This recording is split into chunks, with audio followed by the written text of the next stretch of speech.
Now, meet a man who's taking the sport of marathon running to the very limit. Starting in just a few days' time, Andrew Murray is planning to run from John O'Groats to the Sahara Desert in Morocco. He'll be attempting to complete 5,000 kilometres in just 85 days. It's a punishing schedule, but Andrew's a medic and he knows as well as anyone what it might do to his body. Surprisingly, he's a comparative newcomer to the world of marathons. It's something he took up almost by accident. How I got onto it was basically through a friend. He had a spare place at the Loch Ness half marathon, I think 6 years ago, just as I was coming to the end of being a student. And there was a spare place the day before the race, never run before. And he just said, oh, that'd be okay for you to do, so I did it. I must admit, at the end of it, I felt absolutely terrible. Sat in the pub and felt very sorry for myself, but wanted to come back and give it another shot. I guess this is the big one. I've done some long races previously, but I mean, certainly this is by far the biggest thing that I've ever attempted. Andrew will be attempting to run the equivalent of 100 marathons in that 85-day period, and he won't take a day off during this 3-month trip. No one has ever attempted to run this far before in a single push. Running through the shortest day, Christmas and Hogmanay, he'll sleep in a camper van, which will be driven by friends and family. On today's training run, he's joined by Joe Simmons and fiancée Jenny Reeves. Well, you'll be pleased to know I found the wheel lock key. We can now change the tyre if need be. Andrew quite often comes out with things that he wants to do that usually are quite challenging. So I think he just said, I want to do a really big run. Okay, fine. Yes, I think I'll run to Morocco. Okay, fine. I think I probably raised an eyebrow and then didn't really say much more, and then I think kind of a week later it came up again, and then it started making more plans towards it, and it started to become something that actually this was going to happen. He really was going to do this. Do you know how we were up obviously here yesterday and you can see the Ballahoola Hills, the kind of horseshoe one? It's those there. That's it. I met Andrew through work. I must have been on some night shifts, and one of the nurses must have been talking about the fact that I did some running.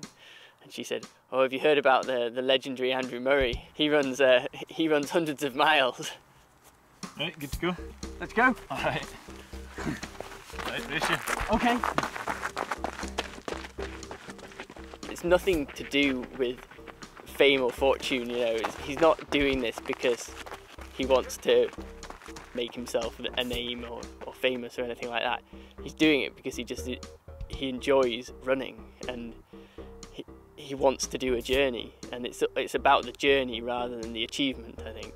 I think that the record for ultramarathoners, consecutive ultramarathons run, which is any distance more than 26.2 miles, is I think 52 or so. So I think I'd comfortably break that if I were to reach my goal in Morocco.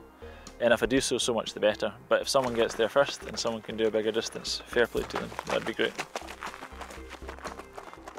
He can just push himself to such extremes. He's very impressive from that point of view, and I think it will definitely be very, very tough, but he certainly has the mental capacity, I think, to and that mental ability to push through and get there. He definitely has that. First and foremost, the hardest thing is that he's starting it in November, planning to finish it in February. And I think it's partly deliberate. He's certainly picked the hardest time of year to go about this. Particularly starting off in Scotland is going to be hard in that weather. In lowland France it'd be okay, but crossing the Pyrenees, which he's going to have to do in the depths of winter, is going to be a challenge. I can't say that I'll definitely get to Morocco, but I'll definitely give it my best shot. And I mean, I've worked it out. I mean, I've taken quite a scientific approach to seeing what I think I can do and seeing whether it can be done, because I'm not the best runner in the world. I'm an okay runner, but I'm certainly by no means the best. Seeing whether I physically think that I can do it myself. I'm going to have to eat about 6,500 calories every single day. I mean, obviously there's only so much fuel in the tank. Once you've used up the fuel, then basically there's nothing else that you can do other than to put more fuel in. So I need to eat. I mean, a fairly typical day will be eat, run, eat, run, eat, run, I think, and then probably eat some more and then go to sleep. Just making sure that I'm forcing enough food down. Andrew's very good at being able to just eat a massive pile of potatoes. He's never had any problem with that. And I think it's just really just the volume and just trying to eat things that are very calorie dense as well. Certainly a part of me is worried, but you know, I know what he's capable of. I know what he's like. I know his sheer determination and mental strength. So yeah, if anyone can do it, he can do it.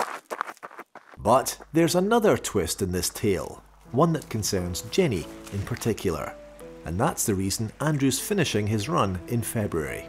We were up climbing 6 months ago, just when the weather was at its worst in January. So maybe it is a temporary weakness on her part, but Jenny agreed to marry me, which is great news for me. So we're getting married on the 19th of February, so that's my absolute deadline to be back. But I'm meant to be back from a stag do, which is on the 12th of February as well. Oh yes, our wedding. Yes, there's nothing like a short time scale. He has to finish, and he has to finish on time because he has to get back for our wedding. So, he has to do it. And Andrew's inviting everyone to join him on the 14th of November when he'll be running along the West Highland Way, and in doing so trying to set another record, this time for the most people running in kilts. You can follow his record-breaking attempt and find out more about why he's doing it at scotlandtosahara.com. And one last bit of info.